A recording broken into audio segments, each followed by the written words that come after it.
সকলকে স্বাগত জানাই। আজকে আলোচনা করতে চলেছি 19শে মে 7:30 থেকে লখনৌ সুপার জায়ান্ট এবং রাজস্থান রয়্যালসের মধ্যে যে ম্যাচটি অনুষ্ঠিত হতে চলেছে সেই ম্যাচটি নিয়ে। প্রথমেই কথা বলা যাক পয়েন্ট টেবিল নিয়ে। পয়েন্ট টেবিল নিয়ে যদি আমরা কথা বলি, আমরা দেখতে পাবো বর্তমানে লখনৌ সুপার জায়ান্ট রয়েছে 10 নম্বরে এবং রাজস্থান রয়্যালস রয়েছে 5 নম্বরে। লখনৌ সুপার জায়ান্ট এখনও পর্যন্ত তাদের 12টি ম্যাচ খেলেছে, তার মধ্যে 4টি জয়লাভ করেছে এবং 8টি ম্যাচে তারা পরাজিত হয়েছে। সুতরাং তারা রয়েছে 8 পয়েন্টে। তাদের প্লে অফে যাওয়ার চান্স আর নেই বললেই চলে। তারা বর্তমানে প্লে অফ থেকে এলিমিনেট করে গেছে, তারা আর প্লে অফে পৌঁছতে পারবে না। এবং রাজস্থান রয়্যালস রয়েছে 5 নম্বরে। রাজস্থান রয়্যালস এখনও পর্যন্ত 12টি ম্যাচ খেলেছে, 12টি ম্যাচের মধ্যে তারা 6টি জয়লাভ করেছে এবং 6টি ম্যাচ তারা পরাজিত হয়েছে। তাদের পয়েন্ট হচ্ছে 12। তাদের প্লে অফে পৌঁছতে গেলে বাদ বাকি যে 2টি ম্যাচ আছে, এই 2টি ম্যাচই তাদের জয়লাভ করতে হবে। সুতরাং রাজস্থান রয়্যালসের জন্য এই ম্যাচটি অত্যন্ত গুরুত্বপূর্ণ হতে চলেছে।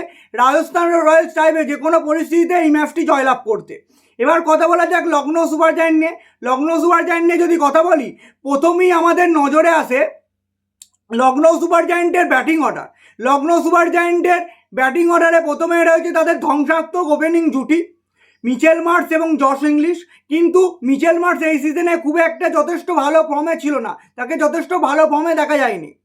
কিন্তু না দেখা গেলেও মিচেল মার্শ শেষ কটি ম্যাচে যথেষ্ট ছন্দে ফিরেছেন এবং উল্লেখযোগ্য ব্যাটিং করেছেন। এবং আজকের ম্যাচটি জয়লাভ করতে গেলে মিচেল মার্শকে গুরুত্বপূর্ণ ভূমিকা গ্রহণ করতে হবে ব্যাটাতে, এবং তার সাথে উল্লেখযোগ্য ভূমিকা নিতে হবে জশ ইংলিশকে। এবার কথা বলা যাক তাদের পরবর্তীকালে ব্যাটসম্যানদের নিয়ে। যেমন আসছে, এরপরে আসছে নিকোলাস পুরান, ঋষভ পান্ত এবং এডেন মাকগ্রাম। আজকের ম্যাচটি জয়লাভ করতে গেলে নিকোলাস পুরান, এডেন মাকগ্রাম এবং ঋষভ পান্তকেও গুরুত্বপূর্ণ ভূমিকা গ্রহণ করতে হবে। এবার কথা বলা যাক লখনৌ সুপার জায়ান্টের বোলিং ডিপার্টমেন্ট নিয়ে। লখনৌ সুপার জায়ান্টের বোলিং অর্ডারে অত্যন্ত গুরুত্বপূর্ণ অনেক বোলার রয়েছেন, যেমন প্রিন্স যাদব, মোহাম্মদ শামি, দিগ্বেশ রাঠি। আজকের ম্যাচটি জয়লাভ করতে গেলে মোহাম্মদ শামি এবং প্রিন্স যাদবকে গুরুত্বপূর্ণ ভূমিকা গ্রহণ করতে হবে। প্রথমেই বলি, মোহাম্মদ শামি এবং প্রিন্স যাদব এই সিজনে ডেথ ওভারে এবং পাওয়ার প্লেতে যথেষ্ট উল্লেখযোগ্য বল করেছেন। এই ম্যাচেও তাই করতে হবে, কারণ অপর দিকে রয়েছে যশস্বী জয়সওয়াল এবং বৈভব সূর্যবংশীর মতো ধ্বংসাত্মক জুটি। তাদের যদি তাড়াতাড়ি আউট না করা যায় তাহলে ম্যাচ জয়লাভ করা অনেকাংশে কঠিন হয়ে পড়বে। এবার কথা বলা যাক রাজস্থান রয়্যালস নিয়ে। রাজস্থান রয়্যালসের প্রথমেই রয়েছে তাদের ধ্বংসাত্মক ব্যাটিং অর্ডার। প্রথমে রয়েছে ওপেনিং জুটি আছে, তার ওপেনিং জুটিতে রয়েছে যশস্বী জয়সওয়াল এবং বৈভব সূর্যবংশী। এই দুই ব্যাটসম্যানকে এই সিজন জুড়ে যথেষ্ট ছন্দে দেখা গেছে, তাদের ব্যাট থেকে যথেষ্ট উল্লেখযোগ্য রান এসেছে। আজকের ম্যাচটি জিততে গেলেও এই দুজনের ব্যাট থেকে রান আসা খুবই প্রয়োজন। এরপরে ধ্রুব জুরেল এবং রিয়ান পরাগকে গুরুত্বপূর্ণ ভূমিকা গ্রহণ করতে হবে এবং ভালো ফিনিশিং করে আসতে হবে ডোনোভান ফেরেরাকে। এবং শেষের দিকে এবার যদি কথা বলা যাক রাজস্থান রয়্যালসের বোলিং অর্ডার নিয়ে, তাহলে প্রথমেই আসছে জোফরা আর্চার।